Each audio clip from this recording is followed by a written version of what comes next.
जिस पार्टी की कोई लोकसभा में एक भी सीट पे जमानत नहीं बचा पाई, आपने उस पार्टी पर विश्वास किया?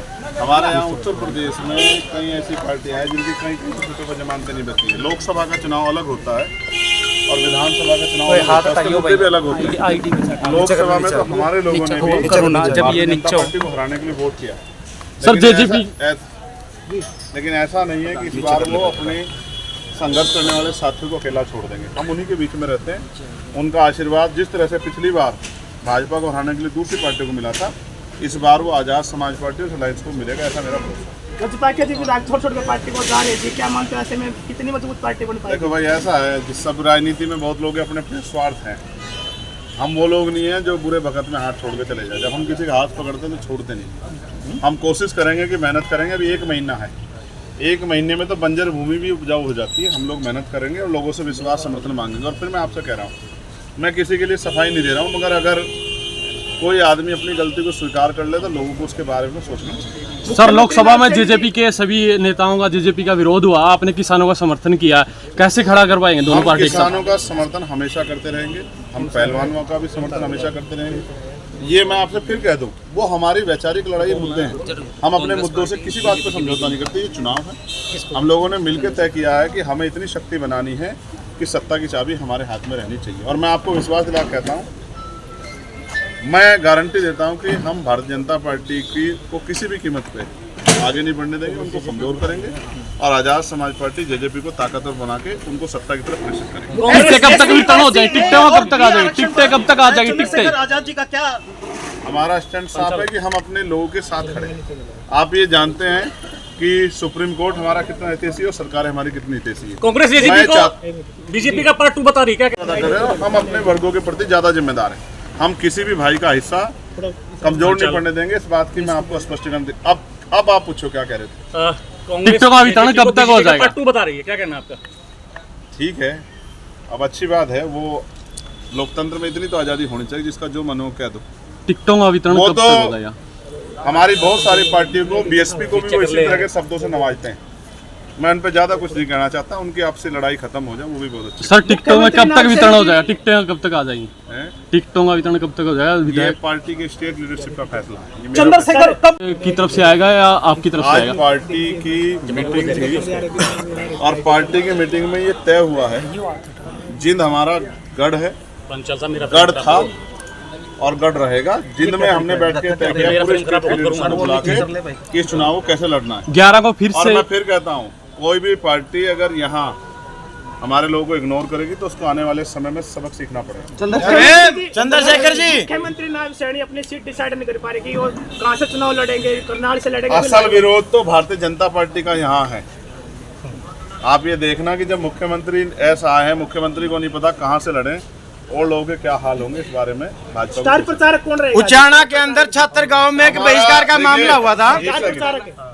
हमारे प्रदेश अध्यक्ष जी, हमारे भीम आर्मी प्रदेश जी, हमारे प्रभारी जी और हमारी पार्टी की जो सीनियर लीडरशिप है और हम खुद, हम सबसे छोटे कार्यकर्ता हैं। हम लोग बहुत मेहनत करें, कोशिश करेंगे कि जो संघर्ष हमने किया है, चाहे पहलवानों के लिए, किसानों के लिए, मजदूरों के लिए और तमाम तरह से। आप ये भी जानते हैं, देश में एक ऐसी रेजिमेंट थी जिसका इतिहास युगों युगों तक लिखा जाएगा। उचाना के अंदर छात्र में बहिष्कार हुआ था। इसी समाज का दुष्यंत का गढ़ है, वहां पर उसे दुष्यंत चौटाला ने उनकी हेल्प नहीं की। आज भी वो गठबंधन से नाराज हैं।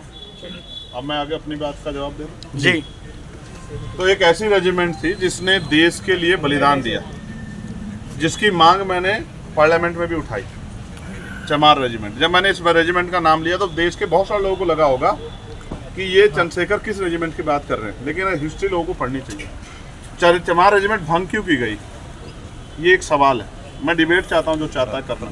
भंग इसलिए की गई क्योंकि वो सबसे बड़ी राष्ट्रभक्त जो है रेजिमेंट थी, जिसने ये तय किया कि वो रेजिमेंट रहते, नौकरी रहते, तमाम तरह से अवसर रहते, देश के दुश्मनों के साथ तो लड़ सकते हैं, लेकिन देशभक्ति की भावना से आज़ाद हिंद फौज जो देश की रक्षा और देश के को आज़ाद कराने की लड़ रही थी, उसके साथ वो लोग कभी लड़ाई नहीं लड़ सकते। इसलिए उसको भंग किया गया। सेंट्रल गवर्नमेंट राष्ट्रभक्ति की बात करती है, भाजपा राष्ट्रभक्ति की बात करती है। राष्ट्रभक्ति की सबसे बड़ी मिसाल चमार रेजिमेंट को बहाल कराने पे वो लोग चुप क्यों हैं? मैं चाहता हूं सत्ता और विपक्ष इस बात पर स्टैंड क्लियर करे। क्या उस रेजिमेंट की उनको जानकारी है या वो चाहते नहीं चाहते कि हमारे इतने बड़े समाज का गौरव बहाल होना चाहिए नहीं होना चाहिए। मैंने तो इसके अलावा भी गुजर रेजिमेंट, अजीत रेजिमेंट, सबकी बात की मांग की है, क्योंकि जाति रेजिमेंट बनी हुई है, मैतर रेजिमेंट भी बने, सब लोग सब रेजिमेंट बने। लेकिन मेरी ये मांग है कि जो पुरानी रेजिमेंट जिसको अंग्रेजों ने, सरकार कहती है कि अंग्रेजों के बनाए कानून हटा देंगे, तो अंग्रेजों ने जिस रेजिमेंट को भंग किया है, जिस रेजिमेंट को खत्म किया, उस रेजिमेंट को बहाल करने में सरकार को परेशानी क्या है सेंटर की। मैं मुख्य प्रधानमंत्री से मांग करता हूँ, अगर उन्होंने नहीं पढ़ी तो हिस्ट्री पढ़े। हमारे यहाँ तो इन्होंने जिंद के लोगों ने करनाल में हमारा वो भी बनाया, सिंबल भी बनाया रेजिमेंट का। ये हरियाणा क्रांति धरती है और हरियाणा इतिहास लिखती है। मुझे इस बार भरोसा है कि हरियाणा इस बार भी इतिहास लिख। अब आप कह रहे थे छात्र वाला मामला, मैं फिर कह रहा हूँ, जैसे जैसे सभी के सभी भीम आर्मी से जुड़े हुए हैं, वो भी आज गठबंधन से नाराज है, नाराजगी है। एक सेकंड, छात्र वाले लोग यहीं आसपास भी हैं, यहीं खड़े हैं, और छात्र का ज्ञापन भी मेरे पास है। और छात्र वाले बताओ मेरे साथ हो या नहीं? बिल्कुल। मैं ये कह रहा हूँ, ये भाजपा कांग्रेस के इशारे पे उल्टे सीधे सवाल करने बंद कर दो। जैसे जैसे हम ताकतवर होंगे, बहिष्कार तो बहुत दूर की बात है, गरीबों की तरफ आंख उठाने से पहले भी बहुत बार सोचना पड़ेगा। चंद्रशेखर जी, आपने चंद्रशेखर जी केस में बोला था, लेकिन कंगना के बार बार आवाज आ रही है। आजाद हुए और कब गुलाम थे? चंद्रशेखर कब आजाद हुए और कब गुलाम थे? चंद्रशेखर आजाद तो आजादी की लड़ाई में भी जो किरदार है चंद्रशेखर का, वो भी तब भी आजाद थे जब देश गुलाम था। आज का चंद्रशेखर तो आजाद था क्योंकि उस बाबा साहब अम्बेडकर ने संविधान के जरिए देश को आजादी दिला दी थी। आप जिनकी बात कर रहे हैं उन पे वो अभिनेत्री अच्छी है, अब सांसद ही बन गई है, लेकिन राजनीति में मेरे लोगों ने मेरा कद इतना बड़ा किया है कि ऐसे लोगों पर मैं टिप्पणी नहीं करता। चंद्रशेखर जी, महिलाओं पर अत्याचार यूपी में सबसे ज्यादा हो रही है, क्या कहना चाहेंगे सर? हाँ, वहाँ भाजपा की सरकार है, तो मैं यहाँ से हटा दूँ। सर फरीदाबाद में मॉब लिंचिंग का मामला पे क्या कहोगे सर? ये मॉब लिंचिंग पे हम चाहते हैं, मैंने अपनी बात भी रखी है, उस परिवार को 1 करोड़ रुपए का मुआवजा मिलना चाहिए और मॉब लिंचिंग करने वालों को सख्त से सख्त सजा मिलनी चाहिए, ऐसी मेरी मांग है।